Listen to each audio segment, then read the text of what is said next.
పెద్ద సినిమాని చాలా మంది మాస్టర్ పీస్ అంటున్నారు. Ram Charan performance next level అంటున్నారు. కానీ ఈ సినిమాలో కూడా 6 మేజర్ బొక్కలైతే ఉన్నాయి. అవేంటి, ఎందుకు పెద్ద పర్ఫెక్ట్ మూవీ కాలేకపోయింది? Let's discuss. First of all, ఇది హేట్ వీడియో అయితే కాదు. మూవీలో పాజిటివ్స్ చాలా ఉన్నాయి, కానీ కంప్లీట్ అనాలిసిస్ అంటే నెగటివ్స్ కూడా మాట్లాడాలి. Point number 1, run time. First negative run time. Cinema కొంచెం లెందీ అనిపిస్తుంది. కొన్ని సీన్స్ ట్రిమ్ చేసి ఉంటే పేస్ ఇంకా బెటర్ ఉండేది. ఆడియన్స్కి ఆల్రెడీ పాయింట్ అర్థమయ్యాక కూడా కొన్ని పోర్షన్స్ కంటిన్యూ అవడం వల్ల ల్యాగ్ అనే ఫీలింగ్ వస్తుంది అనమాట మూవీలో. మూవీ కూడా 3 గంటల 9 నిమిషాలు అయితే ఉంటుందన్నమాట.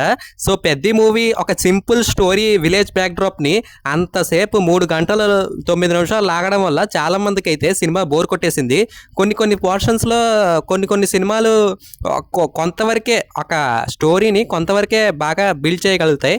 కానీ పెద్దలో మిస్టేక్ ఏంటంటే దీనికి కొంచెం ల్యాగ్ అయిన ఫీలింగ్ వచ్చింది. ఎందుకంటే దీన్ని 3 hours 9 minutes వరకు లాగాడు కాబట్టి. పాయింట్ నెంబర్ 2 వచ్చేసి స్లో సెకండ్ హాఫ్ లో ఫస్ట్ హాఫ్ ఎనర్జీ మొత్తం మెయింటైన్ చేయలేకపోయారు. ఇమోషనల్ సీన్స్ బాగున్నాయి, కానీ మధ్యలో నేరేషన్ స్లో అయిపోతుంది. క్లైమాక్స్ కి ముందు పోర్షన్స్ ఇంకా టైట్ గా ఎడిట్ చేసి ఉంటే ఇంపాక్ట్ వేరే లెవెల్లో ఉండేది. అండ్ ఆల్సో మున్నాబాయ్, అదే మన మిర్జాపూర్ సిరీస్ లో ఉన్న విలన్ ఈ సినిమాలో అంత పెద్ద రోల్ అయితే కనిపించలేదు.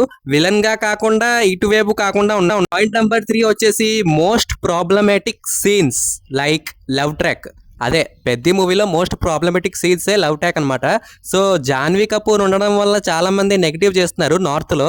ఈ ఏంట్రా జాన్వీ కపూర్ ఇలా మరి తయారైపోయింది, ఇలాంటి సినిమాలు వస్తున్నాయి. దేవరలో కూడా అదే సేమ్ రోల్ ని కంటిన్యూ చేసింది పెద్దలో కూడా. సో ఇలాంటి ఎక్స్పోజింగ్ వల్ల కూడా సినిమాకి దెబ్బ పడింది. అండ్ పాయింట్ నెంబర్ 4 వచ్చేసి ప్రెడిక్టబుల్ మూమెంట్స్ ఇన్ పెద్ద మూవీ. సినిమాలో కొన్ని మేజర్ సీన్స్ ముందే గెస్ చేసేయచ్చు. Hero journey, emotional pay offs. Commercial cinema regular audience కి ఈజీగా ప్రెడిక్ట్ అయ్యే ఛాన్సెస్ అయితే ఉంటుంది. సో అందుకే పెద్ద దెబ్బ అనేది ఇలాంటి రొట్టకొట్టుకో స్టోరీస్ ఎన్నో వందల సినిమాల్లో చూసుంటాం. సో అదే మళ్ళీ రిపీట్ అవుతూ ఉంటుంది. ముందే గెస్ చేసేయచ్చు. అండ్ ఆల్రెడీ రామ్ చరణ్కి కాలు పోతుందని ఆల్రెడీ లీక్ అయిపోయింది అనమాట. కూడా లీక్ అయిపోవడం వల్ల పెద్ద జనాలకైతే పెద్ద సినిమా అయితే ఏం కనెక్ట్ అవ్వలేకపోయింది. ఇదొక మేజర్ ప్రాబ్లం అన్నమాట. పాయింట్ నెంబర్ 5 వచ్చేసి సైడ్ క్యారెక్టర్స్. సపోర్టింగ్ క్యారెక్టర్స్ కి మంచి స్కోప్ ఉన్నా కూడా అందరికి ప్రాపర్ డెప్త్ అయితే ఇవ్వలేదు. కొన్ని క్యారెక్టర్స్ స్ట్రాంగ్ గా స్టార్ట్ అయ్యి తర్వాత ఫేడ్ అవుట్ అయిపోయాయి. లైక్ మున్నాబాయ్ క్యారెక్టర్, దాని తర్వాత శివరాజ్ కుమార్ క్యారెక్టర్ లో ఒక సీన్ ఉంటుంది, పెద్ద ట్రాన్స్ఫర్మేషన్. శివరాజ్ కుమార్ క్యారెక్టర్ కూడా పెద్ద ఇంపార్టెన్స్ లేనట్టనే అనిపిస్తుంది పెద్ద మూవీలో. పాయింట్ నెంబర్ 6 వచ్చేసి హీరో గ్లోరిఫికేషన్. హీరో ఎలిమెంట్స్ చాలా బాగున్నాయి, కానీ కొన్ని ప్లేసెస్లో రిపీటెడ్ మాస్ మూమెంట్స్ వల్ల ఇంపాక్ట్ కొంచెం తగ్గింది. స్టోరీ నేచురల్గా ఫ్లో ఉంటే ఇంకొంచెం బాగుండేది, కానీ స్టోరీ నేచురల్ ఫ్లోని కొంచెం డిస్టర్బ్ అయిందని అనిపిస్తుంది.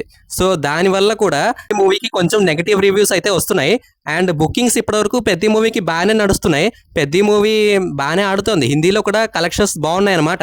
ఓవరాల్ గా పెద్ద బ్యాడ్ మూవీ అయితే కాదు. Ram Charan performance, emotional, sports back drop మూవీని నిలబెట్టాయి. కానీ ఈ 6 మేజర్ ఇష్యూస్ లేకపోయి ఉంటే మూవీ అయితే బ్లాక్ బస్టర్ అయ్యేది. మీ ఒపీనియన్ లో పెద్దలో బిగ్గెస్ట్ బొక్క ఏంటి? కామెంట్స్ లో చెప్పండి. వీడియో నచ్చితే లైక్, షేర్ అండ్ సబ్స్క్రైబ్ చేసుకోండి. కృష్ణ ధమాకా రివ్యూ.